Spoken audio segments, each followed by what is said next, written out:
नमस्कार, स्वागत है आपका बिग एंड बोल्ड बजट में। और बहुत ही ऐतिहासिक दिन आज था।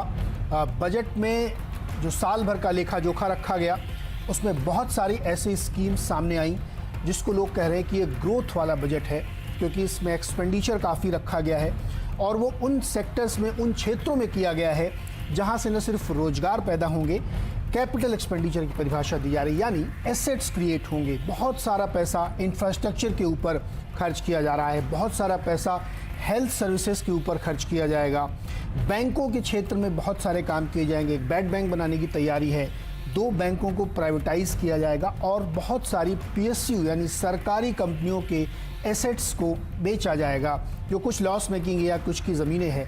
यानी कुल मिला के जो एक 100 ईयर्स का हम लोग सुन रहे थे कि अभूतपूर्व बजट होगा, उस बजट की सेंट्रल थीम ग्रोथ है।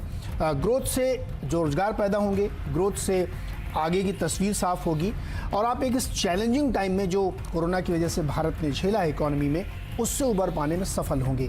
कहा यह भी जा रहा है कि ये बजट आज़ादी देने वाला बजट है। अक्सर आप फिस्कल डेफिसिट में, बोरोइंग के फिगर्स में फंस के रह जाते हैं, लेकिन इस बार के बजट में इन दोनों ही चीज़ों से मुक्ति पाई गई है। यानी जो फिस्कल डेफिसिट मोटे तौर पे घाटा है सरकार का, उसकी चिंता नहीं की गई है। 9.5% इस साल चालू वित्त वर्ष का होगा घाटा और अगले साल 6.8% रखा गया, जबकि कानून के मुताबिक, एफआरबीएम के नियम के मुताबिक आपको बहुत कम रखना है, लेकिन इनसे आज़ादी पाई गई है। इसलिए इसकी बड़ी तारीफ की जा रही है कि ये ग्रोथ वाला बजट है। एक्सपर्ट्स के साथ हम अपने ये समझने की कोशिश करेंगे कि ये बजट आम आदमी के जीवन में क्या बदलाव लाएगा, किसानों की ज़िंदगी में क्या बदलाव आएगा, क्योंकि एक एग्री सेस लगाया गया है और उसका पैसा इंफ्रास्ट्रक्चर में खर्च किया जाएगा। तो ऐसे तमाम सवाल आपके मन में होंगे, मेरे भी मन में है कि इस बजट से हमें मिला क्या, हमें कैसे इसको देखना चाहिए। इसी को आज समझने की कोशिश करेंगे और हमारे साथ जो मेहमान हैं उनसे आपका हम परिचय करा देते हैं। हमारे साथ हैं राजीव प्रताप रूडी जी, पूर्व केंद्रीय मंत्री और वर्तमान में सांसद हैं। इसके साथ हैं सुप्रिया श्रीनाथे जी, जो कांग्रेस की प्रवक्ता हैं और इकोनॉमिक्स को बहुत अच्छे से समझती हैं। प्रोफेसर शामिका रवि हैं हमारे साथ, जो द ब्रुकिंग्स इंस्टीट्यूट की सीनियर फेलो हैं। और इसके साथ ही हमारे साथ हैं डॉक्टर एमजे खान, जो आईसीएफए के चेयरमैन हैं। आप सबका बहुत बहुत स्वागत है इस खास चर्चा में। प्रोफेसर शामिका, हम सब लोग कह रहे हैं, सुबह से सुन रहे हैं कि ये बड़ा ग्रोथ ओरिएंटेड बजट है, इससे आगे बड़ा इम्पिटस मिलेगा। तो पहली नज़र में आपने अब तक काफ़ी कुछ समझ लिया होगा इस बजट में, हमें समझाइए कि ये बजट हमें क्या देने वाला है। सबसे पहले तो आई थिंक ये समझने की ये ज़रूरत होगी कि ये बजट, जैसे प्राइम मिनिस्टर ने कहा था, एक सीरीज ऑफ मिनी बजट्स इसके पहले प्रेजेंट किए गए हैं पिछले साल में।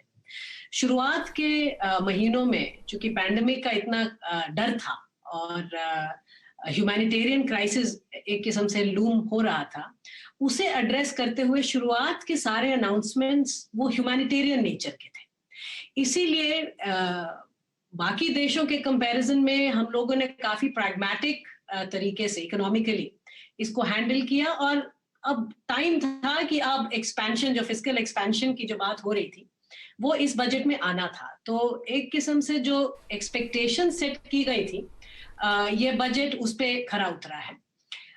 इसमें ज्यादा फोकस हेल्थ केयर और इंफ्रास्ट्रक्चर का जो हुआ है, उसका हमें लगता है ज्यादातर लोगों ने, नॉट जस्ट हेल्थ केयर के अंदर बट ओवरऑल फिस्कल एक्सपेंशन एक प्रोडक्टिव यूटिलाइजेशन की ओर गया है, अनाउंसमेंट्स हुए हैं, इसको काफी लोग वेलकम कर रहे हैं। दूसरी बात ये भी है कि पिछले कई सालों में फिस्कल जो डेफिसिट, जो ओवरऑल नंबर्स थे, वो काफी कंफ्यूजिंग थे, क्योंकि काफी बोरोइंग्स जो है ऑफ बजट नंबर्स थे। और इस बजट में उस हिसाब से काफी ट्रांसपेरेंसी ला गई है और इसे भी काफी लोगों ने सराहा है। So that's the second point. तीसरा मुझे जो अच्छा लगा वो है कि एक बहुत सीरियस अटेम्प्ट किया गया है टैक्सेस को रिफॉर्म करने का, उसमें भी डायरेक्ट टैक्सेस को, नॉट जस्ट बुजुर्ग लोगों के लिए बट काफी फाइलिंग में सुविधा होगी और इनडायरेक्ट टैक्सेस में भी एक रैशनलाइजेशन की अटेम्प्ट की गई है। और तीसरी बात यह है कि काफी सालों बाद एक बड़ा क्रेडिबल अनाउंसमेंट आया है डाइवेस्ट करने का, क्योंकि अब ये जो एक्सपेंशनरी बजट है, जो स्पेंडिंग है जो सरकार ने अनाउंस किया, इसे फाइनेंस करने के लिए जो कई पब्लिक सेक्टर बैंक्स 2 जो अनाउंस हुए, या LIC का IPO है, ये कई ये सारे बड़े ही रिफॉर्मिस्ट अप्रोचेस हैं जिसके लिए इकोनॉमिस्ट कई सालों से आग्रह कर रहे थे. सो ओवरऑल मुझे लगता है ये प्रैग्मेटिक, काफी simple and pro growth reformist budget रहा है. प्रोफेसर साहब, ये भी मैं समझना चाहूँगा कि इस बार का जो पूरा बजट है, अगर आप उसको देखें तो वो करीब कह सकते हैं आप 34,50,000 करोड़ का है, और जो पिछला बजट था वो भी लगभग इतना ही था. तो जो हम बार बार ये कह रहे हैं कि बहुत खर्चा होगा इंफ्रास्ट्रक्चर में, बहुत सारे होंगे, वो डिफरेंस कैसे समझें? अच्छा, सिर्फ नहीं नीरज, ये भी देखना होता है कि किस एरिया में जा रहा है, उसका इम्पैक्ट प्रोडक्टिविटी पे कितना पड़ेगा. सो पर्टिकुलर इंफ्रास्ट्रक्चर जिसकी अनाउंसमेंट्स हुई हैं, जैसे रेलवेज का है, या वो लास्ट माइल वो रोड कनेक्टिविटी की है, कई कॉरिडोर्स की बात हुई, और हेल्थ केयर सबसे ज्यादा जरूरी है, क्योंकि हेल्थ केयर में हम लोग का अभी तक स्पेंडिंग काफी सब स्टैंडर्ड रहा है. इमर्जिंग मार्केट्स को भी देखिए, OECD सिर्फ नहीं, सो इमर्जिंग मार्केट्स में भी हमारा जो स्पेंडिंग है हेल्थ केयर का वो काफी नीचा है. उसके कंपैरिजन में जो अभी अनाउंसमेंट हुआ है वो बहुत ही long term human resource productivity enhance करने वाला एक अनाउंसमेंट है. लेकिन इसमें हम एक बात ये कहेंगे कि हेल्थ केयर, अभी हमारे जो हेल्थ केयर के एलोकेशंस हैं वो काफी हद तक कोविड-19 को हैंडल करने के खर्चे हैं. वैक्सीनेशन ड्राइव्स है, प्राइमरी हेल्थ केयर्स, आशा वर्कर्स, जो काफी ये वैक्सीनेशन ड्राइव्स वगैरह जिन पे डिपेंड होंगी, तो ये खर्चा उस हिसाब से है. अगर हेल्थ केयर को हम लोग इंजन ऑफ ग्रोथ की तरह समझने की कोशिश करें तो वो थोड़ी एक कमी रह गई है, क्योंकि अगर आप देखें तो India pharmacy to the world, not just vaccination के उसमें, बट PPEs है, कई मेडिकल डिवाइसेस हैं. ग्लोबल इकोनॉमी एक हद से एक तरीके से इंडियन इकोनॉमी पे, इंडियन प्रोडक्टिविटी पे डिपेंड कर रही है ये पैंडेमिक को ओवरकम करने के लिए. तो हेल्थ केयर को एक ग्रोथ इंजन बनाना अभी एक शुरुआत हुई है इस बजट में, बट हमारा एक्सपेक्टेशन है कि अगले कुछ सालों में हम लोग हेल्थ केयर को एक इंजन ऑफ ग्रोथ एस्टैब्लिश करने की कोशिश करेंगे. ना सिर्फ एक सोशल सेक्टर, मीनिंग हम अपना अपने सिटीजन्स को कोविड से बचाने का एक प्रयास कर रहे हैं. जी, सुप्रिया जी, अगर आपको मेरी आवाज़ आ रही है तो बजट आपको अच्छा लगा? काफ़ी ग्रोथ ओरिएंटेड है, और पहली बार ऐसा हुआ है कि बहुत ज़्यादा फिस्कल डेफिसिट की चिंता नहीं की गई. और एक मुझे जो बड़ी अच्छी बात लगी, उसमें कहा गया कि FCI की जो बैलेंस शीट है उसको भी अकाउंटेड फॉर है. यानी पहले तो बहुत सारी चीज़ें अलग से रख दी जाती थी, लोगों को पता ही नहीं चलता, लेकिन इस बार सब कुछ अंदर ले लिया गया है. तो कैसा लगा बजट आपको? नहीं, मुझे बजट बहुत अच्छा नहीं लगा, और मैं ये सिर्फ दलगत राजनीति के कारण नहीं कह रही हूँ. कुछ अपेक्षाएं थी मेरी इस बजट से. मुझे ये पूरा आभास है कि बजट एक बड़े डिफिकल्ट टाइम में आ रहा था. महामारी थी, अर्थव्यवस्था पूरी तरह से ध्वस्त हो चुकी थी, चीन हमारे बॉर्डर में बैठा था, तो ये डिफिकल्ट टाइम था बजट के लिए, मैं इससे इनकार नहीं करती हूँ. लेकिन जो मेरी अपेक्षाएं थी इस बजट से वो नहीं मिल पाई, और मैं आपको बताती हूँ ऐसा क्यों हुआ. मुझे लगता है बिजनेस बात करने से पहले मेरी अपेक्षा थी कि हम एक बड़ा मैसेज देंगे डिफेंस बजट की बात करके, लेकिन ये देखकर भी बड़ा हतप्रभ हुआ, और एक लेवल पर मुझे समझ में नहीं आया कि ऐसा क्यों किया गया. डिफेंस बजट का तो नाम ही नहीं लिया गया 1 घंटे 40 मिनट की स्पीच में एक बार भी, वो बाद में अनेक्शर्स में आया. और जब चीन हमारी धरती में बैठा है तो डिफेंस बजट जो पहले 4.71 लाख करोड़ था वो सिर्फ 4.78 लाख करोड़ कर दिया गया, सिर्फ 6,000 करोड़ मुश्किल से बढ़ाया गया. मुझे उससे बहुत बड़ी आपत्ति है, और मुझे ऐसा लगता है कि हमने कहीं पर जिस तरह का मैसेज देना चाहिए था डिफेंस बजट पर वो नहीं दिया. सब पहली गलती ये कि उसका मेंशन ही नहीं किया, और दूसरी गलती उसका जो एलोकेशन था. दूसरा जहां पर मैं डिसअपॉइंटेड हूं, और मुझे ऐसा लग रहा था कि जिस तरह का माहौल है और किसान परेशान है और उद्वेलित है, किसानों के बारे में बहुत सारी बातें यहां पर होंगी, लेकिन अगर आप वाकई में देखिए तो जो आउटले एग्री और एलाइड सर्विसेज और बजट को लेके होता है उसमें करीब 6% की कटौती कर दी गई। वो पहले 1.54 लाख करोड़ था, वो 1.48 लाख करोड़ कर दिया गया। पीएम किसान सम्मान निधि जो बजटेड एस्टिमेट्स थे पिछले बजट के 75,000 करोड़, उससे घटा के 65,000 करोड़ कर दिए गए। जो मार्केट इंटरवेंशन स्कीम थी वो 2,000 करोड़ से घटा के करीब 1,500 करोड़ कर दी गई। तो मुझे समझ में नहीं आया कि ऐसा क्यों किया गया। और हेल्थ पर बड़ा हेडलाइन तो आया कि 2.23 लाख करोड़ खर्चा किया, लेकिन हेल्थ पर अगर हम देखें, और ये इंपॉर्टेंट है देखना और समझना, कि हेल्थ पर जो एलोकेशन हेल्थ मिनिस्ट्री को किया गया वो करीब 74,000 करोड़ का किया गया। ये करीब 67,000 करोड़ पिछले साल था। और जो बड़े फिगर वहां पर आए उसमें 2 फाइनेंस कमीशन की ग्रांट्स हैं जहां से फिगर आया, और जो ड्रिंकिंग वाटर और सैनिटेशन को उसमें लिया वहां से वो फिगर बढ़ा। तो मिनिस्ट्री का एलोकेशन बहुत ही मिनिस्क्यूल तरीके से बढ़ा है। और इनफैक्ट जो एफएम ने अपनी स्पीच में कहा और जो पेज 10 पे है विवरण, उसमें भी मिसमैच है।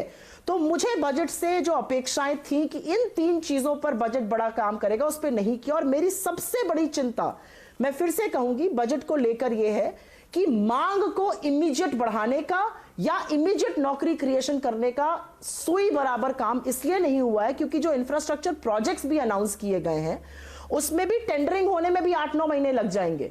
तो कहीं पर जो अभी इमीडिएट डिमांड को बढ़ाने की बात है या जॉब क्रिएशन की बात है, मुझे लगता है इसकी नजरअंदाजी हुई है और कहीं पर वो दिक्कत तलब बात है। रूडी, कई सारी आलोचनाएं तो सुप्रिया जी ने गिना दी, इसका भी जवाब दीजिएगा। एक सवाल मेरा भी, आम आदमी को इस बजट में क्या मिला? देखिए, सबसे पहले तो सुप्रिया जी जो बातें कह रही थी, तो स्वाभाविक तौर से विपक्ष को तो अपना अपना नजरिया है। उनका नजरिया है कि ग्लास आधा खाली है या ग्लास आधा भरा हुआ है। तो नजरिया है कि खाली है, और उनको बड़ा चिंता है कि देश में डिफेंस का हुआ तो आंकड़े लेके बैठ जाना, इसमें 4,000 करोड़ बढ़ा है। तो वैसे भी आप जान रहे हैं कि ये बजट कितना डेफिसिट का बजट है और किस अविस्मरणीय परिस्थितियों में ये बजट बनाया गया है, जब हम लोग -8% जीडीपी ग्रोथ रेट पर चले गए थे। तो ये अपना अपना सोच का तरीका है, और ये बहुत सही है कि और भी होना चाहिए, डिफेंस में और पैसे देना चाहिए, हेल्थ में और। लेकिन सरकार जो कुर्सी पर होती है वो अपनी प्राथमिकताएं तय करती है। अब जैसे इन्होंने कहा कि ये अगर हम चर्चा देखें तो वैसे भी इस कोविड के दौरान देश की सरकार ने, चाहे वो आत्मनिर्भर भारत 2 हो या 3 हो, उसमें लगभग 27 लाख करोड़ सरकार ने पहले ही खर्च किया था, और इसमें आरबीआई का भी इंटरवेंशन हुआ था और लगभग 13% जीडीपी का निवेश उस समय भी किया गया था। अभी अगर स्वास्थ्य में अकेला अगर 64,000 करोड़ है, लेकिन ओवरऑल जो प्रस्ताव है हेल्थ और वेलबींग का, वो लगभग 2,23,000 करोड़ के आसपास है, जो अपने आप में पिछले बार 94,000 करोड़ था। अब सुप्रिया जी कहेंगे कि भाई 94,000 को आप 95,000 कर लेते हैं, तो आपने 1 लाख करोड़ क्यों बढ़ा दिया इसको? अब हम कैसे बताएं इनको क्या पसंद आ रहा है, क्या नहीं पसंद आ रहा है? अब जल जीवन मिशन में जो अर्बन लोकल बॉडीज को लगभग 4,000 करोड़ रुपया के आसपास दिया गया, अब इनको कैसे बताएं कि इनको क्यों दिया गया और देना चाहिए था कि नहीं देना चाहिए था? तो इस प्रकार से, जिस प्रकार से लगातार, अब वैक्सीन में इन्होंने कहा 35,000 करोड़ क्यों दे दिया, आप उसको 55,000 करोड़ करते, 57,000 करोड़ करते, 3 लाख करोड़ करते। तो आंकड़े बैठ करके पढ़ करके उसमें नए आंकड़े लगा देने में तो कहीं किसी को आपत्ति नहीं है, आप कोई भी आंकड़ा बोल दीजिए। लेकिन जो सरकार देश को चला रही है उसे अच्छी तरह से पता है कि किस सेक्टर में कहां, और शुरू से, मुझे लगता है सुप्रिया जी अर्थ विशेषज्ञ भी हैं एक प्रकार की, तो किस प्रकार से इस देश में इस समय निवेश की जरूरत थी, और घाटे का भी बजट देकर के भी सरकार निवेश ला रही है। और जब निवेश आएगा तो स्वाभाविक तौर से उसमें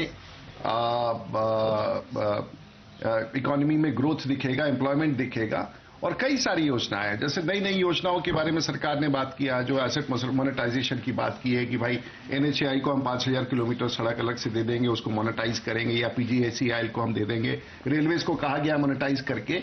तो एक तरफ सरकार के लिए चिंता है कि पैसा निवेश करें, और दूसरी तरफ चिंता है कि हम उसमें धन और संग्रहित करके इस बजट को कम से कम करें। और कहा गया है कि 3 साल के भीतर हम लोग इस बजट को न्यूट्रल की तरफ ले जाएंगे, डेफिसिट फाइनेंसिंग से बाहर निकलेंगे। ये भी सुप्रिया जी ने नहीं देखा, पढ़ा ही नहीं, बताया नहीं हमको, हमने भी नहीं सुना कि जो पहले बार पिछले साल में जो कैपिटल एक्सपेंडिचर था 4,39,000 करोड़ का, वो इस बार बढ़ के 5,54,000 करोड़ हो गया कैपिटल एक्सपेंडिचर, जो अपने आप में एक बड़ा वृद्धि है। लेकिन उनको दिखा ही नहीं, पता नहीं कागज कहां से उठा के पड़े, इनको दिखा ही नहीं कि वो सब भी सरकार कर रही है।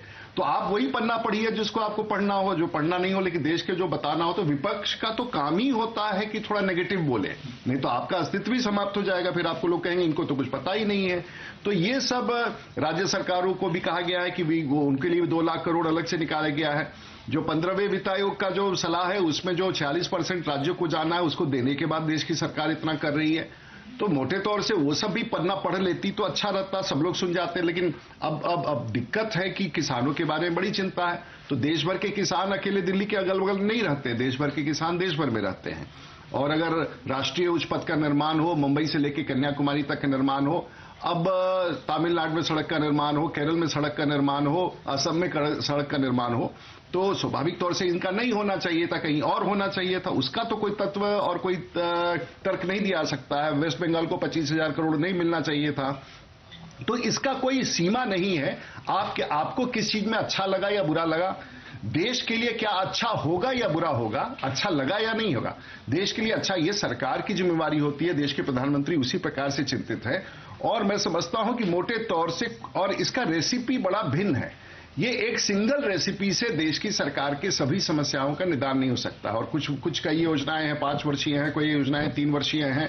और इस योजनाओं के साथ किस प्रकार से, अब जैसे पावर के क्षेत्र में, तो पावर में जो हम लोगों ने एनहांस किया है, लगभग 139 गीगावाट हम लोगों ने देश में बिजली जोड़ा है। तो सुप्रिया जी को बताना चाहिए था, डिस्कॉम कंपनियां चाहे कांग्रेस के जमाने से हो, जिस भी जमाने से हो, कितने डिस्ट्रेस में है।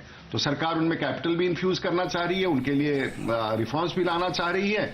और ये भी कह रही है कि कस्टमर तंग आ गया है, एक ही कंपनी के लोग जिस मर्जी, उसके पास भी ऑप्शन हो कि हम रूडी जी, ये उसके पास ठीक है कि हम दूसरे कंपनी से बिजली आपका पॉइंट ऑफ व्यू हो सकता है। बहुत सारी चीजें ऐसे हैं। Demand creation, sir demand creation point of view मेरा नहीं हो सकता, ये मेरा पॉइंट ऑफ व्यू नहीं है। नहीं, आपकी सरकार ये मेरा पॉइंट ऑफ व्यू नहीं है, सरकार का पॉइंट ऑफ व्यू है। एग्जैक्टली सुप्रिया जी का व्यक्तिगत कह रही कि मुझे ये अच्छा नहीं लगा। नहीं ठीक है, वो उन्होंने अपनी पार्टी का व्यू रखा होगा। मुझे नहीं अच्छा लगा, ये कहां तक राजीव, वो अच्छा मैं नहीं समझ पाया था कि ये पार्टी वाला नहीं, हमने कहा उन्होंने आई होप कि पार्टी प्रवक्ता है, घबराहट में इसलिए कि उनको अच्छा नहीं लगा। नहीं पार्टी प्रवक्ता तो मैं मान के चलूंगा पार्टी उनको लगा, मुझे डर लगा कि उनको अच्छा नहीं लगा। नहीं सर, मुझे लगा कि बताना सर इससे पहले कि हम आगे बढ़े, अब मुझे ये बताइए कि डिमांड क्रिएशन और जॉब क्रिएशन के लिए इमीडिएटली क्या आप इस बजट में देख रहे हैं, जो हमें समझाएं।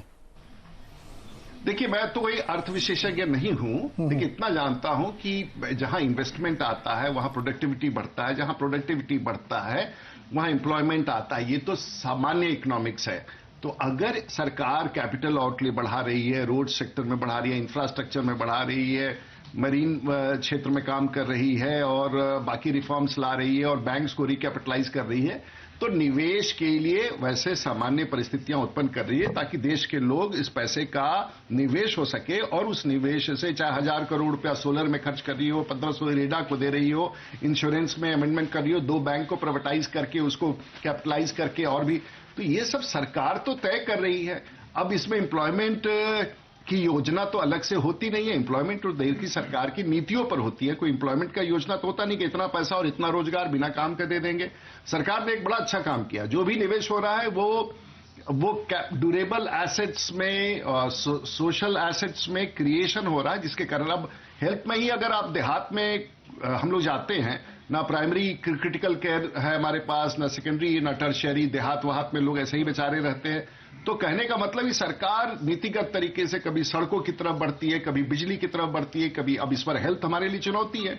और जो कांस्टेंट फैक्टर्स हैं जैसे डिफेंस हुआ, स्पेस हुआ, एक्सटर्नल अफेयर्स हुआ, वो तो सामान्य है, लेकिन फोकस एरिया तो सरकार तय करेगी ना।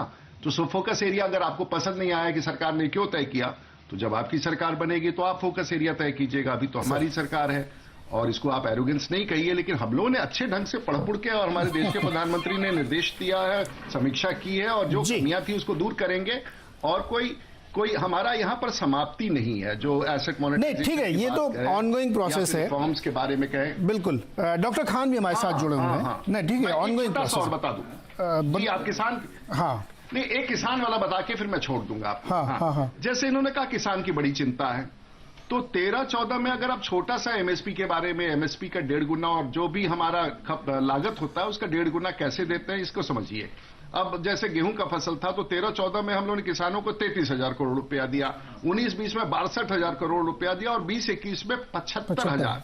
आप धान को देख लीजिए तो 13-14 में 63,000 करोड़, 19-20 में 1,41,000 और इस साल 1,72,000 करोड़।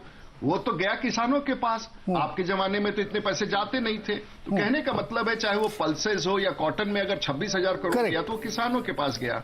तो कहने का मतलब है हम लोगों ने हर तरीके से एक रेसिपी है सरकार का, एक कॉम्बिनेशन है। ठीक है रूडी साहब, ये इसमें कोई दिक्कत नहीं है। हर सरकार का अपना एक अप्रोच होता है काम करने का, अपना उसका एक अपना तरीका, अपना एक अप्रोच है। सुप्रिया जी क्विक रिप्लाई, उसका खान साहब का जो प्रधानमंत्री का अद्भुत तरीका। बिल्कुल सुप्रिया जी क्विक रिप्लाई, उसके बाद डॉक्टर खान और शमिका जी के पास जाऊंगा। ऐसा है कि मैंने बजट्स काफी कवर किए, तो मैं इसको व्यक्तिगत तूतू मैमे की बहस नहीं बनाना चाहती हूं। मुझे काफी हतप्रभ है कि रूडी जी इस तरह के व्यक्तिगत आरोप मुझ पर लगा रहे थे। खैर ये उनका बहस करने का तरीका होगा, मुझे इससे कोई आपत्ति नहीं है। जब एमएसपी का ज्ञान भाजपा वाले देते हैं तो वो ये भूल जाते हैं कि एमएसपी हर साल बढ़ेगी ही। भाई जो पहला नहीं ठीक है, कंटिन्यू करिए। बोल लीजिए फिर मैं बोलूंगी। आपने 7 मिनट राष्ट्र के नाम संदेश दिया, आप और बोल लीजिए, उसके बाद मैं बोलूंगी। आप बोल लीजिए, अभी जब आपका हो जाए तब मुझे बताया जाए। नहीं रूडी जी जितनी बातें कही थी उसका तूतू मैं थोड़ी ना होता है। आप परेशान क्यों है? मैंने आपने जितनी बातें कही मैंने अपनी बातें कह दी, फिर आपने कह दिया तूतू मैं। यही तो प्रॉब्लम है हमारे मित्रों के साथ। आपने अपनी बातें रखी, मैंने अपनी बातें रखी, आपने शुरुआत किया तूतू मैं। इसको छोड़ के आगे जी ठीक है कहीं नहीं आपके बात को। सुप्रिया जी बोलिए। जितनी बातें रखी उसका जवाब मैंने दिया। तूतू मैं ये थोड़ी ना होता। मैंने तो रूडी जी ना आपका नाम लिया ना पार्टी का नाम लिया। ये अब मैं बोलूं? ये राष्ट्र के नाम संदेश का मतलब क्या हुआ? राष्ट्र के नाम के संदेश का शब्द का मतलब हमने तो कुछ नहीं कहा। आप बोलिए और बोलिए, 10 मिनट और बोलिए। नहीं चलिए, देखिए आपको नाराजगी भी हो रही है। नहीं नाराजगी छोड़ते हैं, नाराजगी छोड़ते हैं। सुप्रिया जी नाम लिया, सुप्रिया जी के प्रवक्ता का नाम लिया। 1 मिनट नीरज जी, ना मैंने भाजपा का नाम लिया ना उनके प्रवक्ता का नाम लिया। मैंने तो आंकड़ों से बात करी। अब आंकड़ों से कोई आपत्ति है तो उससे मुझे कोई दिक्कत नहीं है। राष्ट्र के नाम नहीं छोड़िए। अरे राजीव जी और सुप्रिया जी प्लीज छोड़िए, आप अपनी बात रखिए। सुप्रिया जी अपनी बात रखिए। तो ये राष्ट्र के नाम संदेश क्यों? मेरा तो ये कहना है कि एमएसपी की जो बात की जाती है,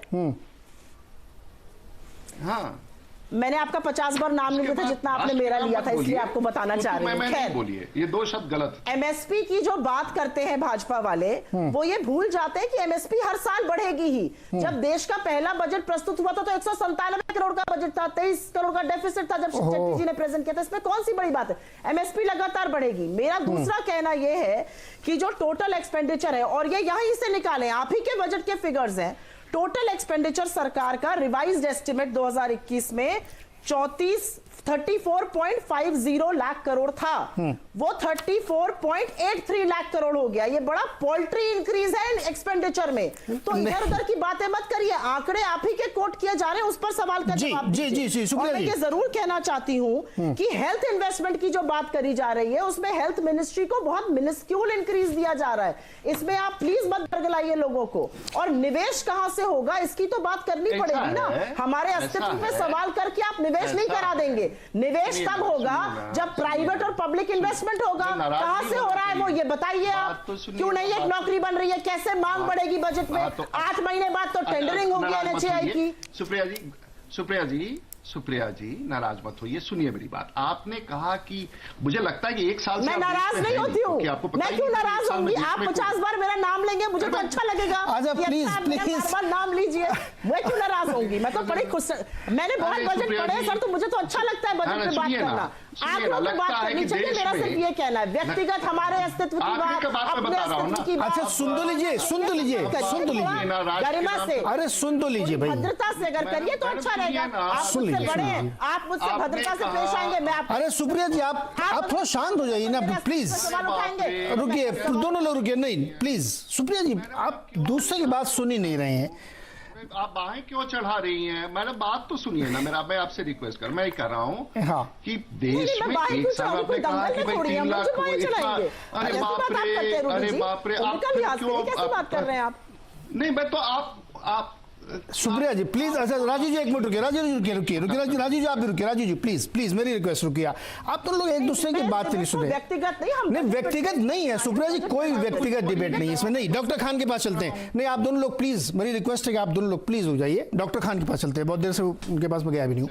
डॉक्टर खान, इस पूरे बजट में एग्रीकल्चर को लेकर के भी चर्चा ही हो रही थी। एग्री एक्सेस भी लगाया गया, जो इंफ्रास्ट्रक्चर एग्री में खर्च किया जाएगा, और जो आंकड़े दिए गए हैं एमएसपी के, वो शायद इस संदर्भ में दिए गए हैं कि किसी को यह ना लगे कि सरकार एमएसपी को खत्म करना चाहती है या एमएसपी में पैसा नहीं खर्च करना चाहती। वो इंक्रीमेंटली दिखाया गया कि देखिए इतना पैसा हर साल खर्च हो रहा है और इंक्रीमेंट हो रहा है, उसमें बढ़ बढ़ के खर्च हो रहा है। आप चूंकि कृषि वैज्ञानिक तौर पे देखते हैं, अर्थशास्त्र समझते हैं, कृषि के लिए इस बजट में संतुष्ट हैं आप जो किया गया है? देखिए, थोड़ा एक्सपेक्टेशंस ज्यादा थी, और वो इसलिए ज्यादा थी कि जो प्रोटेस्ट चल रहे हैं, ऐसा माना जा रहा था कि बजट में कुछ ऐसे प्रोविजंस किए जा सकते हैं जो किसानों पे एक सॉफ्टनिंग इफेक्ट डालेंगे, जो प्रोटेस्ट कर रहे हैं इस वक्त पे। तो वो कहीं ना कहीं एड्रेस नहीं हुआ। इसका मतलब जो हाई एक्सपेक्टेशंस थी, उस तरह से कोई बजट में अनाउंसमेंट एग्रीकल्चर को लेकर नहीं हुआ, क्योंकि नेट एलोकेशंस जो हैं वो थोड़ा सा घटे हैं, और इस वजह से भी हो सकता है कि ओवरऑल बजट का जो साइज है वो बहुत इस साल नहीं बढ़ा है, क्योंकि इकोनॉमिक ग्रोथ डाउन रही है। लेकिन थोड़ा प्रायोरिटाइजेशन ठीक हो गया। जैसे एग्रीकल्चर में 4 मोटे मोटे सब सेक्टर्स मान सकते हैं। एक है क्रॉप्स का, जो फील्ड क्रॉप्स हैं, गेहूं है, धान है, मक्का है, सब है। दूसरा हॉर्टिकल्चर का है। तो क्रॉप सेगमेंट जो है वो 1.5-2% के आसपास लॉन्ग टर्म एवरेज में देखें 1.8% बढ़ता है। हॉर्टिकल्चर जो है वो 4 से 5% बढ़ रहा है, और डेयरी 5 से 6 और फिशरीज 7 से 8। तो जो फिशरीज पे फोकस इस बार किया, और पिछला बजट जो था वो डेयरी पे फोकस था, तो मुझे लगता है वो प्रायोरिटी सही है कि फिशरीज सेक्टर को बढ़ाएंगे तो एक्सपोर्ट भी बढ़ेगा। जो प्राइम मिनिस्टर का पहला बयान था इस टेन्योर में, सबसे पहला पब्लिक स्टेटमेंट नीति आयोग की बैठक में आपने दिया था कि हमको एग्रीकल्चर एक्सपोर्ट्स डबल करना है, $30 बिलियन से 60 2022 तक, और $100 बिलियन 2025 तक। तो उसमें जो जो सब सेक्टर्स या जो थ्रस्ट एरियाज हैं जिन पे इस बजट में फोकस करके उस बड़े ऑब्जेक्टिव को अचीव किया जा सकता है, तो उस डायरेक्शन में थोड़ा स्टेप है। लेकिन एक मैसेज जरूर किसानों को दिया गया है, वो ये था कि अगर आप देखें प्रोटेस्ट जो ब्रेकआउट हुई है पंजाब में, तो बेसिक जो फियर था किसानों में वो ये था कि मंडी के अंदर टैक्स और मंडी के बाहर टैक्स नहीं, over a period of time state mandis घाटे में चली जाएंगी, तो ये हैंडओवर कर देंगे प्राइवेट्स को, और प्राइवेट सेक्टर जो है मोनोपोलाइज कर लेगा। तो मंडी इंफ्रास्ट्रक्चर को अपग्रेड करने के लिए, मंडी टेक्नोलॉजीज में इन्वेस्टमेंट बढ़ाने के लिए, जो ये एक मंडी को एग्री इंफ्रास्ट्रक्चर के ओवरऑल बजट में जो एक्सेस दिया है, तो उससे मैसेज किसानों को देने की कोशिश की गई है कि far from scrapping the mandi system, government जो है कमिटेड है मंडी को अपग्रेड करने के लिए। तो शायद वो एक बड़ा पॉजिटिव स्टेप दिया गया है। दूसरा जो है वो रिफॉर्म्स ओरिएंटेड है, लेकिन एलोकेशन ओरिएंटेड उस पे पैमाने पे बहुत अच्छे नहीं उतर रहे हैं। जैसे टीओपी जो 3 साल पहले गवर्नमेंट ने क्रिएट किया था 500 करोड़ के बजट से, जो प्राइस फ्लक्चुएशन होता था टमाटर, टोमेटो, ओनियन एंड पोटैटो में टीओपी, उसको बढ़ा के भी 22 पेरिशेबल्स में कर दिया है। लेकिन जो सबसे बड़ा इशू था मार्केटिंग का, तो 700-750 के आसपास जो है वो इनाम से मंडीज एग्जिस्टिंग जोड़ी गई आउट ऑफ 7000। तो अभी 1000 का टारगेट रखा गया है। मुझे लगता है टारगेट थोड़ा बड़ा है, लेकिन फोकस होकर अचीव हो सकता है। तो किसान को एक मार्केट से जोड़ने का जो बड़ा एक चैलेंज रहता है, मुझे लगता है उस बड़े चैलेंज को एड्रेस करने की दिशा में, लेकिन एक्सपेक्टेशन डेफिनेटली ज्यादा थी। उस हिसाब से कोई बड़ी फ्रेश इनिशिएटिव अनाउंस नहीं हुई है, ऐसा हम लोगों का एक दिन भर के नहीं। वो तो देखिए खान साहब, बहुत ज्यादा होती है, हम लोगों की बहुत ज्यादा थी कि इनकम टैक्स में कुछ करेंगे। वो एक्सपेक्टेशंस का तो खैर कुछ नहीं। प्रोफेसर समिका, 2 चीजें और मुझे समझाइए। एक तो जो ये एसेट सेल का पूरा एक मैसिव प्लान बना, और मैंने पहली बार सुना कि बहुत छोटी छोटी चीज़ों को बताया गया कि यहाँ पे जो हमारे लिए कोई यूज़ की नहीं है या जो सरकार के ऊपर बोझ है, सरकार को उस बिजनेस में नहीं रहना चाहिए, उसका एसेट सेल करेंगे। तो ये जो कैपिटल रिसीट्स वन टाइम आएगी, बड़ा चंक दिखाई दे रहा है। शायद एग्जीक्यूशन को लेकर के कुछ हो सकता है आगे, अनफॉर्चुनेट कोई सीन ना हो तो एक ये कितना मदद करेगा, चूंकि बजट उतना ही रखा गया है 34-35 लाख करोड़, उसमें बढ़ाने की केवल फोकस शिफ्ट है। और दूसरा, जो बैंकों की स्थिति सुधारने के लिए जो बैड बैंक का कॉन्सेप्ट रखा गया है, उस पर आपका व्यू क्या है? तो इसमें नीरज जी 2 बातें हैं। एक तो कि आप जो भी एक्सपेंडिचर प्लान प्रेजेंट करते हैं बजट में, उसको फाइनेंसिंग कैसे करना है। वो पूरे बजट का एक क्रेडिबिलिटी वो सेट करता है कि कितना क्रेडिबल प्लान है। आज का बजट इसलिए रिफॉर्मिस्ट और आपने देखा भी कि इसका इम्पैक्ट जो इक्विटी मार्केट पे है और जिस तरह से इंडस्ट्री से रिएक्शंस आ रहे हैं, इसकी बड़ी वजह यह है कि हालांकि प्लान्स नीति आयोग के कई सालों से हो रखे हैं कि इतने सारे पीएसयूज, कुछ पब्लिक सेक्टर बैंक्स, इनको प्राइवेटाइज एंड डिसइन्वेस्ट, डाइवेस्ट करने की जो बातें हुई हैं, लेकिन आज जो अनाउंसमेंट था बहुत ही क्रेडिबल अनाउंसमेंट था कि देखिए 2 पब्लिक सेक्टर बैंक्स को हम लोग प्राइवेटाइज करेंगे, उसको हम लोग लिबरलाइज या डाइवेस्ट करेंगे। दूसरा था कि कई सारे जो एसेट्स हैं गवर्नमेंट के साथ वो डेड एसेट नहीं कहेंगे, वो ट्रैप्ड एसेट्स कहेंगे कि देखिए उससे कोई कैश फ्लो नहीं है। और उसको मोनेटाइज करना, इसका मतलब होता है कि उन एसेट से कैश फ्लो जनरेट करना। सेल एक तरीका है, बट ऑल्सो पॉसिबल कि लीज हो सकता है। तो इसमें कई पॉसिबिलिटीज हैं, जो एग्जिस्टिंग एसेट्स है सरकार के पास, उनसे कैश फ्लो जनरेट करना या रेवेन्यू जनरेट करना। और ये एक रिफ्रेशिंग एक थॉट है। और दूसरी बात ये कि जो प्राइवेटाइजेशन जो बैंकों की जो बात की गई है, उसमें अब बात ये होगी कि अगर हम लोग जो ज्यादा सिक बैंक्स हैं उसे प्राइवेटाइज करते हैं, तो जो लेसन जाता है वो है कि देखिए हमारे यहाँ गवर्नेंस, पब्लिक सेक्टर बैंकों की गवर्नेंस हम इंप्रूव करना चाहते हैं, इसीलिए जो सिक बैंक्स हैं उन्हें हम बेचेंगे। लेकिन इमीडिएट जो कंस्ट्रेंट है वो है कि हमें पैसा चाहिए ये बजट फाइनेंस करने के लिए, एक्सपेंडिचर फाइनेंस करने के लिए। तो इसमें ये भी हो सकता है कि कुछ अच्छे बैंक भी बेचे जा सकते हैं, क्योंकि उनसे आप जो वैल्यू रियलाइज करेंगे। अच्छा, उसमें कई अभी ऑप्शंस हैं और ये अब अगले कुछ महीनों में पता चलेगा कि इवेंचुअली ये जो प्लान है वो कैसे एग्जीक्यूट किया जाएगा। लेकिन यस बैंक भी है, जो कि इट वाज बैडली रन, लेकिन एसेट तो सही था। Correct. तो इसमें अब कई पॉसिबिलिटीज है, लेकिन इंटेंट बहुत ही क्रेडिबल ढंग से आज फाइनेंस मिनिस्टर ने प्रेजेंट किया, और इसीलिए मुझे लगता है कि रिएक्शन जो आप देख रहे हैं चारों तरफ से, वो इसीलिए रिएक्शंस इतने पॉजिटिव है। करेक्ट। तो ये बात सही है कि मैंने तो पहली बार सुना कि बजट स्पीच में नेशनलाइज्ड बैंकों की प्राइवेटाइजेशन की बात कही गई। इससे पहले डाइवेस्टमेंट या स्टेक सेल या गवर्नमेंट का स्टेक कम करने की सब बातें कही जाती थी, लेकिन इस बार ये कहा गया। तो मोटे तौर पर सरकार के पास आमदनी क्या है? ये तो रेवेन्यू स्ट्रीम से आएगा, ये वन टाइम एसेट सेल से आएगा, और आपको उसको प्रायोरिटाइज करना कि आप उसको कहाँ खर्चा करना चाहते हैं, इंफ्रास्ट्रक्चर में क्या है। तो इस पे है एक सवाल मन में बनता है रूडी साहब से, लेकिन मुझे बहुत छोटा 60 सेकंड का सिर्फ एक ब्रेक लेना है। ब्रेक से लौट के आएंगे तो रूडी साहब से वो सवाल पूछूंगा मैं कि हर बार आपने टैक्स घटाने की बजाय उसको रिप्लेस कर दिया है। मैं बात कर रहा हूँ जो सेस लगाया गया है एग्री वाला, उस पर थोड़ा पूछेंगे एक ब्रेक के बाद।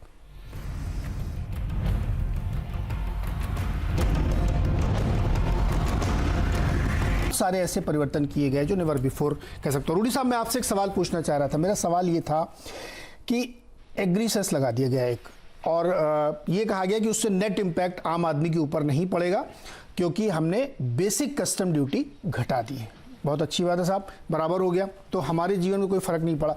मैं ये जानना चाहता हूँ कि भाई वो बेसिक कस्टम ड्यूटी क्यों नहीं घटा रहे? क्योंकि ठीक है रेवेन्यू वहाँ से बहुत आ रहा है कोविड दौरान में है, लेकिन अब थोड़ी रिलीफ वहाँ पर मिलनी चाहिए आम आदमी को। नहीं, आपका प्रस्ताव बहुत बढ़िया है, लेकिन वह संकट है कि अभी जिस प्रकार से देश की सरकार को पैसे की भी जरूरत है, पैसे या तो मोनेटाइज करके ले, पैसे या तो सरकार का बचत करके ले, या फिर फिस्कल डेफिसिट करके ले, या फिर किसी अगर बड़ी योजना को देना है तो उसके टैक्स को रीअप्रोप्रिएट करके ले। तो ये कहना कि राहत मिलनी चाहिए, लेकिन अभी ये वर्ष शायद बहुत राहत का नहीं है, क्योंकि देखिए हम लोगों ने एक बड़ी कामयाबी से जो रूरल डिस्ट्रेस है जो हो सकता था कोविड के बाद, उसको भारत की सरकार ने बखूबी, जैसे बताया जा रहा था कि ये पीएम किसान योजना में राशि उतना ही रखे, किसान की संख्या एक साल में बढ़ थोड़ी ना जाता है, तो जो अगर पिछले साल दिया है तो रूरल डिस्ट्रेस, एग्री डिस्ट्रेस बिल्कुल इस देश में अभी जीरो है। जीरो का मतलब जीरो नहीं, थोड़ा बहुत तो किसान के प्रति सरकार तो संवेदना रखती है, और शहरी क्षेत्र में रहने वाले लोगों के लिए भी कई सारी योजनाओं का, सिटी गैस डिस्ट्रीब्यूशन, 100 शहरों को गैस चूल्हे, ये सिलेंडर हटा के गैस देना, और शहरी क्षेत्रों में एक 10 लाख से आबादी के जितने जो शहर हैं उनके लिए अलग से जल की व्यवस्था, पानी की व्यवस्था, उसके लिए बजटरी एलोकेशन करना, उसके बाद उनके म्यूनिसिपैलिटीज के लिए अलग से प्रोविजनिंग करना। तो मोटे तौर से सरकार ने अपने आप को बहुत स्ट्रेच किया है। अब तो चुनौती है सरकार को। देखिए, पैसे लेकर के किसी जगह से अगर पैसे लेके आप निवेश करते हैं लेकिन निवेश प्रोडक्टिव हो, ये सरकार के लिए बहुत बड़ी चुनौती होती है। और सबसे बड़ी सरकार की कामयाबी होती है कि जो पैसा आप कहीं से भी लेते हैं उस निवेश के पश्चात उसका जो रिटर्न है वो पॉजिटिव में जाए। तो मुझे विश्वास है कि जिस प्रकार से सरकार ने पिछले 6 सालों में जितने 7 सालों में रिफॉर्म्स किए हैं वो पॉजिटिव दिशा में है, और इस रिफॉर्म्स के कारण जो नेट रिटर्न्स है देश का, चाहे वो कितने भी पैसे लेकर के हम निवेश करें, वो पॉजिटिव होगा और देश के आय, संपत्ति, रोजगार, विकास सबके दिशा में एक पॉजिटिव कदम होगा। जी सुप्रिया जी, इस बजट की समालोचना, मैं कहूँगा आलोचना नहीं, समालोचना में कहा जा रहा है कि 91 जैसा मूवमेंट कुछ लोग कह रहे हैं, क्योंकि उस समय जो किया गया था उसके परिणाम, उसके फल काफ़ी बाद में मिले और बड़े सकारात्मक थे। नरसिम्हा राव साहब याद भी इसीलिए किए जाते, बड़ा बोल्ड स्टेप उन्होंने ले लिया था। तो इस बजट में भी कुछ वैसी झलक देखने को मिली। तो जो आप सवाल पूछने की इमीडिएट क्या है, शायद थोड़ा देर से मिलेगा लेकिन डायरेक्शन बिल्कुल सही है। नीरज जी, मुगालते में रहने से तो कोई दिक्कत है ही नहीं। मुगालते में जीते रहिए, मुंगेरी लाल के हसीन सपने देखते रहिए, इसमें किसी को क्या दिक्कत हो सकती है। 1991 मूवमेंट आ गया है इंडिया में। ये तो इंडियन एग्रीकल्चर लॉज के लिए भी कहा गया था। देखिए, पूरा देश उद्वेलित थे। अब इनको लगता है कि पंजाब हरियाणा के किसान है, जाकर देखे उत्तर प्रदेश में, देखे क्या हो रहा है, देखे चले जाए साउथ, देखे वहां पर। खैर, मेरा सिर्फ ये मानना है, और मुझे लगता है रूडी जी इससे ज्यादा परिचित होंगे, जॉब्स एंड स्किल डेवलपमेंट सबसे ज्यादा जरूरी चीज है आज। ये तो आप मानेंगे कि रोजगार से बड़ा तो आज कोई मुद्दा ही नहीं होना चाहिए। रोजगार का बजट ही घटा दिया गया, जॉब्स एंड स्किल डेवलपमेंट का 5372 करोड़ से घटाकर उसको 34 करोड़ पे ले आए हैं। एजुकेशन, भारत जैसे डेवलपिंग देश में क्या एजुकेशन का बजट 12% घटाया जा सकता है? एजुकेशन मिशन का बजट 39,000 करोड़ से घटाकर 34,300 करोड़ कर दिया गया। मतलब आप प्रायोरिटी एरियाज देखिए, R&D का बजट घटा दिया गया, इनोवेशन स्कीम्स का बजट घटा दिया गया।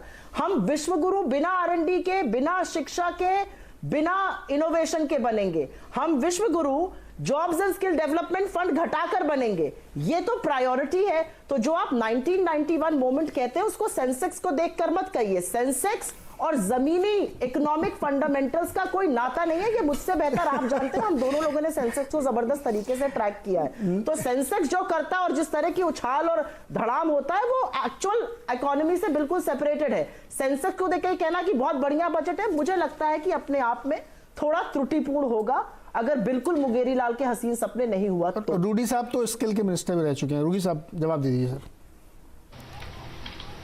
नहीं, पता नहीं, अब उनके पन्ने अलग होंगे, मेरे पन्ने अलग हैं। और अगर जिस सेक्टर में उनको लगता है कमी हुई है तो वहां स्टेटस को मेंटेन किया गया है।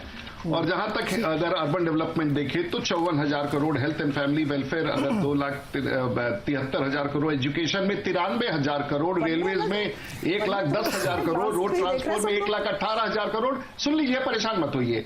और एग्रीकल्चर एंड फार्मर वेलफेयर में 1,31,000 करोड़, रूरल डेवलपमेंट में 1,33,000 crore, ministry of home affairs में 1 लाख और डिफेंस में 4 लाख करोड़। अब बताइए अब पैसा तो सरकार के पास जो है, प्रायोरिटी तो मैं तय करूंगा ना। अगर हमने कहीं कम किया और हमने पिछले साल उसमें ज्यादा दिया तो ये तो हमारी सरकार को तय करना है कि अब हमारी दिशा क्या हो। लेकिन अगर हम सही दिशा पकड़ रहे हैं तो आपको हर दिशा में अंधेरा दिख रहा है, बड़ा कठिन है ये कहना। लेकिन चलिए, कोई बात नहीं है, कोई बात नहीं है, अपने अपनी सोच होती है, अपना अपना होता है। लेकिन सरकार चलाने का अवसर जिसके पास होता है ना, वो सरकार जो होती है ना, अब हमें भरोसा है देश के प्रधानमंत्री के प्रति, अब वो चला रहे हैं, अच्छा सरकार चला रहे हैं। बेचैनी तो स्वाभाविक, देखो आ गए, वही बात करेंगे, बजट पे बात नहीं करेंगे। तो कोई बात नहीं, अच्छा है, उनका भी व्यू पॉइंट है। कभी तो बजट की बात कर लीजिए ना। अस्तित्व मिटाते मिटाते कहीं आप ही ना मिट जाइए। चले जाइए बाहर, थोड़ा smell the coffee, go and smell the coffee and you will know what is happening in the country mister Rudy. Your arrogance, I hate to say, is undefinable. You can keep being arrogant, you can keep questioning my existence. आप सुप्रिया जी आज आंकड़ों में फंस गई हैं। आप हमारी existence को क्वेश्चन करिए, बहुत अच्छा है। आप इतने ही दम और अहंकार में रहिए। मैं तो प्रार्थना करती हूँ अपना दम और अहंकार मत कम करिएगा, अब ये बिल्कुल मत मुंगेरी कम लाल के करिएगा, हसीन इतना ही सपने क्या अहंकार होते हैं रखिए भाई? और ऐसे ही बजट और बनाते ये जाइए। राष्ट्र के बहुत नाम बढ़िया है संदेश क्या रूबी जी, होते हैं बहुत भाई? बढ़िया। नहीं नहीं सी देखिए नफरत में इंसान को आप पॉलिटिकल अहंकार में जो बोलना चाहते हैं बोलिए। देखिए हमारे साथ दो विशेषज्ञ भी हैं जो नंबरों से दिन भर खेलते हैं, नंबर उनसे बेटर कौन समझता है। जहां तक एग्रीकल्चर रिफॉर्म्स की बात है वो तो अब IMF भी बातें कर रहा है, उसकी भी हम ना मानते, अलग बात है। रुकिए सुप्रिया जी, रुकिए नंबरों में नहीं उलझते हैं, मोटी मोटी बातें करते हैं, क्योंकि ये शो इस समय नॉन मार्केट आवर में चल रहा है, इसलिए बहुत सारे इसको ऐसे लोग भी देखते हैं। नहीं देखिए सुप्रिया जी, पता नहीं कौन से पन्ने क्वेश्चन कर रहे हैं सुप्रिया जी वो अपने पहले जवाब में उन्होंने कहा कि इस सरकार की प्रायोरिटी क्या है वो उन्होंने डिसाइड कर ली है कि हमको इस सेक्टर में फोकस करना, तो हो सकता है मैं डिफेंस में 4000 करोड़ कम अच्छी बात है, मैं तो खुश हूं सुन के कि सरकार की प्रायोरिटी शिक्षा नहीं है, तो ये मान रहे हैं कि रोजगार और शिक्षा सरकार की प्रायोरिटी नहीं है। क्या ये मान गए? क्या ये स्वीकृति है? वो जवाब देंगे उनका। शमिका जी, ये जो एक तीखी आलोचना हो रही है इधर उधर के बजट में, थोड़े एलोकेशंस कम की गए, लेकिन जो मूल प्रश्न है, जो डायरेक्शन है, जैसे अभी किसी एक फंड मैनेजर ने कहा कि ये सीता गीता एक फिल्म आई थी बहुत पहले, तो वो उस फिल्म में सीता बहुत शाई थी और गीता बहुत बोल्ड हो गई है। तो इस बजट में, जैसे मैंने शुरू में कहा था कि बहुत सारी चीज़ें आपसे पहले बजट में छुपा ली जाती थी, पता नहीं चलती थी, लेकिन इस बजट में वो सब सामने रख दी गई हैं, कोई भी आदमी उसको देख के समझ सकता है, इसलिए हमने इस शो का नाम भी रखा है बिग एंड बोल्ड। तो वो जो सीता गीता मूवमेंट है इस बजट में, वो दिख रहा है कि सरकार ने अपनी प्रायोरिटी तय कर ली है कि उसको ग्रोथ के रास्ते क्या अपनाने। किसी को लगता है कि शायद सीधे डायरेक्ट बेनिफिट ट्रांसफर कर दीजिए लोगों के हाथ में, 1500 रुपये रख दीजिए तो बात बन जाएगी। किसी को लगता है नहीं, एक सस्टेनेबल बेसिस पे हम रोजगार क्रिएट करेंगे। आपके व्यूज के हिसाब से जो सरकार का अप्रोच है, जो फिलॉसफी इस बजट में रखी गई है, उससे आप कितना सहमत हैं? देखिए, शुरुआत में जब पैंडेमिक का एक्सपेक्टेशन था कि कई लाख लोग मरेंगे, कई हंड्रेड्स मिलियंस इन्फेक्शंस होंगे, उस समय काफी जोर था। और चूंकि ग्लोबल इकोनॉमी में भी जिस तरह से बड़े जो OECD जो रिच कंट्रीज है, उनका रिस्पांस जो था, इकोनॉमिक रिस्पांस, कई देशों में एक फिस्कल स्टिमुलस बहुत जल्दबाजी से उन्होंने एक्सटेंड किया था। और उस समय इंडिया की तरफ काफी आलोचना आई थी कि हम लोग क्यों नहीं उस किस्म का फिस्कल स्पेंडिंग कर रहे हैं। लेकिन उस समय भी हम जो कहते रहे, हमने कई इसके ऊपर आर्टिकल्स भी लिखे थे कि जब भय का माहौल होता है इकोनॉमी में, जब अनसर्टेनिटी बहुत ज्यादा होता है, जो कि कोविड के टाइम अभी भी है, बट मार्च अप्रैल में समझिए बहुत ज्यादा था, तो लोग कंज्यूमर बिहेवियर ये देखा गया है कि स्पेंड नहीं करते, लोग एक प्रिकॉशनरी सेविंग्स बढ़ जाता है। और यही हम लोगों ने बाद में OECD कंट्रीज में भी देखा कि फिस्कल स्टिमुलस तो आया, लेकिन उसका वो हायर डिमांड के तौर पे उसका कन्वर्जन नहीं हो पाया, क्योंकि लोग वहां पर भी फेयरफुल है, वहां बल्कि रिसर्जेंस हुआ, second wave, third wave, death rates बहुत हाई हैं वो रिच यूरोपियन कंट्रीज, US वगैरह में। तो हमारे यहाँ एक शुरुआत से अप्रोच काफी प्रैग्मेटिक था कि देखिए, कैश इन हैंड हम एक ह्यूमैनिटेरियन तौर पे देंगे, जो बॉटम ऑफ द पिरामिड जिसे कहते हैं, बॉटम 2 क्विंटाइल्स, तो काफी DBT था, फूड ट्रांसफर था, कंस्ट्रक्शन वर्कर्स को हेल्प, किसान PM किसान की तरफ से उसको फ्रंट लोड करके काफी कैश दिया गया था, SHG self help group women को टारगेट करके। शुरुआत में ये सारे ह्यूमैनिटेरियन बेसिस पे ये ट्रांसफर्स हुए थे, लेकिन बड़ा UBI तरीके का जो एक लोग पुश कर रहे थे, वो थैंकफुली हम लोगों ने उस किस्म का एक्सपेंशन नहीं किया, क्योंकि हमारे यहाँ भी वही होना था। लोग डर और अनसर्टेनिटी में ज्यादातर सेव ही करते, खर्च नहीं करेंगे, तो उसका डायरेक्ट इंपैक्ट डिमांड पर नहीं पड़ने वाला था। इसलिए एक डायरेक्ट डिमांड को बूस्ट करने का जो तरीका होता है, जब इंडिविजुअल और कंज्यूमर्स फेयरफुल होते हैं, कि सरकार को करना चाहिए। और वही आपने देखा आज के बजट में, जो हेल्थ नहीं, ज्यादातर इंफ्रास्ट्रक्चर पे जो बूस्ट करने का जो स्पेंडिंग अनाउंसमेंट हुआ है, वो उसी डायरेक्शन की ओर जा रहा है कि वो डिमांड बूस्ट करना काफी डायरेक्ट गवर्नमेंट स्पेंडिंग से लिंक्ड होता है। अगले 2-3 महीनों में आप देखेंगे कि और ये अच्छा अनाउंसमेंट तो आज हुआ है, लेकिन कुछ महीने 2-3 महीने पहले गडकरी जी का भी स्पीच था, जब आपने सुना कि देखिए कई फास्ट ट्रैक किए जा रहे हैं इंफ्रास्ट्रक्चर प्रोजेक्ट्स। एक टाइमलाइन भी उस समय डिस्कस हुआ था कि इतने महीनों में हम इतने प्रोजेक्ट्स को, 30 थे शायद प्रोजेक्ट्स, हम लोग कंप्लीट करने की कोशिश करेंगे। ये तरीका होता है कि आप स्पेंडिंग करिए उन चीजों पे जो ओवरऑल इकोनॉमी का प्रोडक्टिविटी बढ़ाए।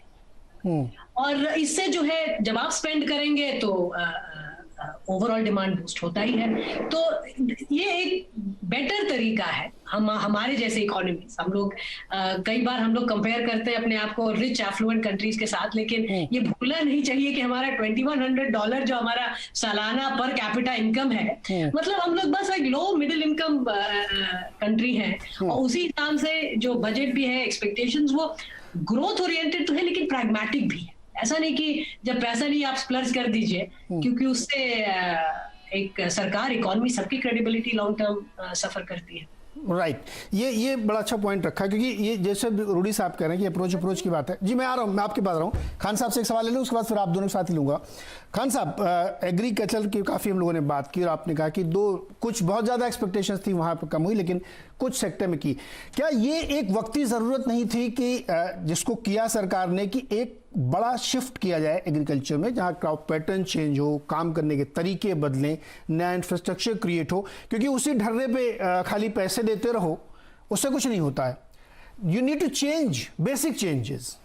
खान साहब देखिए, एक बात तो आप समझ लीजिए नीरज जी कि ये बजट का ओवरऑल जो फोकस है वो मैन्युफैक्चरिंग पे है। और मैं एक ग्रुप ऑफ मिनिस्टर्स की मीटिंग में था जिसमें पोस्ट कोविड इकोनॉमिक रिकवरी के लिए एक जीओएम बनी थी, जिसको रक्षा मंत्री जी चेयर करते थे। उसमें फाइनेंस मिनिस्टर भी सदस्य थे, उसकी फॉरेन मिनिस्टर भी थे, कॉमर्स मिनिस्टर भी थे, सिविल एविएशन भी। तो एक हाई पावर्ड कमेटी थी, उसमें 2 बार बैठने का मौका मिला प्रेजेंटेशन के लिए। तो एक बड़ा क्लैरिटी निकल के आई थी कि 5 पॉइंट के अराउंड पूरा फोकस होने जा रहा है। शायद बजट में जो एलोकेशंस हैं या डायरेक्शन सेट की जा रही है वो कहीं ना कहीं उसका रिफ्लेक्शन है। सबसे बड़ा तो था कि कैसे इकोनॉमिक रिकवरी या ग्रोथ रेट एक्सेलरेट करें कोविड के बाद जो एक स्थिति आई है। दूसरा था मैन्युफैक्चरिंग को स्टेप अप करने का, और उसमें ये जो चाइना से कैपिटल फ्लाइट होनी थी या वेस्ट की कैपिटल लैंड होनी थी एशियन कंट्रीज में, उसका इंडिया कैसे एक बड़ा रेसिपिएंट हो सके, प्रेफर्ड डेस्टिनेशन। ये बड़ा क्लैरिटी थी उसमें कि हमको मैन्युफैक्चरिंग स्टेप अप करना है और उसके लिए फॉरेन कैपिटल इन्वेस्टमेंट जो इंडिया में लैंड कराना है, क्या क्या पॉलिसी रिफॉर्म्स हो सकते हैं, तो वो कहीं ना कहीं बजट में रिफ्लेक्ट हो रहे हैं। तीसरा एरिया ये था कि एक्सपोर्ट्स को डबल करने का, ट्रेड कैसे बढ़ाएं और इंडिया से एक्सपोर्ट कैसे कॉम्पिटिटिव करें।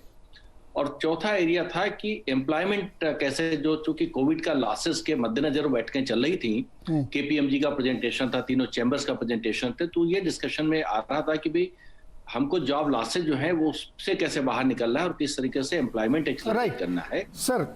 तो ओवरऑल कहीं ना कहीं, लेकिन एग्रीकल्चर उस टाइम पे इतना बढ़िया परफॉर्म कर रहा था। अभी लेटेस्ट फिगर आने बाकी है। 24% ग्रोथ एग्रीकल्चर एक्सपोर्ट्स में हुई थी। करेक्ट। 3.4% Q2 तक एग्रीकल्चर की ग्रोथ थी, नॉर्मली लॉन्ग टर्म 1.8% होती है। जो वो चीज निकल के रिफ्लेक्ट हो रही है। खान साहब, ये जो देखिए जॉब वाली बात है, उसमें सीएमआई का ही डेटा जिसको अक्सर लोग कोट करते हैं, जब मार्च अप्रैल से शुरू हुआ तो 23% तक गया था। लेटेस्ट उनका 6.6% पे है। ये दिखाता है कि जो रिकवरी हुई है उसमें बहुत तेजी से जॉब क्रिएशन भी हुए और लोग लौटे में। आईटी के तो मतलब मार्वलस आंकड़े हैं, हजारों की तादाद में आईटी सेक्टर में नौकरियां क्रिएट हुई हैं। लेकिन बात को बहुत संक्षेप में रखिएगा, समय कम है। एक पॉइंट ऐड करना है कि कुछ चीजें ऐसी हैं जो डायरेक्ट एग्रीकल्चर के एलोकेशन के नाम से या प्रोग्राम के नाम से, कुछ ऐसी हैं जो एग्रीकल्चर के नाम से नहीं लेकिन उसका इंपैक्ट एग्रीकल्चर पे आना है। जैसे आर्टिफिशियल इंटेलिजेंस को बढ़ावा देना है, ड्रोन टेक्नोलॉजी को बढ़ावा देना है, डेटा एनालिटिक्स को बढ़ावा देना है, मशीन लर्निंग को बढ़ावा देना है। इस सबका एप्लीकेशन एग्रीकल्चर सेक्टर। बिल्कुल सही सर, बिल्कुल सही। बहुत छोटे में से एक सवाल सुप्रिया जी से और राजू जी से फाइनल कमेंट लूंगा मैं। सुप्रिया जी, एक यूबीएस की रिपोर्ट है जिसमें यह कहा गया है कि पैंडेमिक के दौरान से लेके अब तक $200 बिलियन इंडियंस ने सेव कर लिए। वो सेविंग क्या है, वो दरअसल डिमांड है। रोक ली लोगों ने, कॉन्फिडेंस नहीं था कि पैसा खर्च करें ना करें, खर्च ना करें। तो वो जो 14 लाख करोड़ रुपए हैं, अगर उसको वेलोसिटी के हिसाब से घुमाए तो 9 बार घूमता है रुपया वो, लेकिन वो डिमांड रोक के रख ली लोगों ने, डर नहीं था। वो कॉन्फिडेंस बूस्टर की जरूरत थी और वो सीधे पैसे देने शायद नहीं आती, क्योंकि वो फिर जमा कर लेते, तो वो घुमा के देने की कोशिश की गई। सुप्रिया जी, बहुत संक्षेप में 30 सेकंड जवाब दीजिए प्लीज। मुझे पूछना है आप ही? जी आपको ही। मुझे तो अच्छी बात, आपने बड़ा बढ़िया आंकड़ा कर दिया है। मैं तो ये पूछना चाहती हूँ इस बजट में क्या है कि लोग इन्वेस्ट करने लगेंगे, लोग कंज्यूम करने लगेंगे।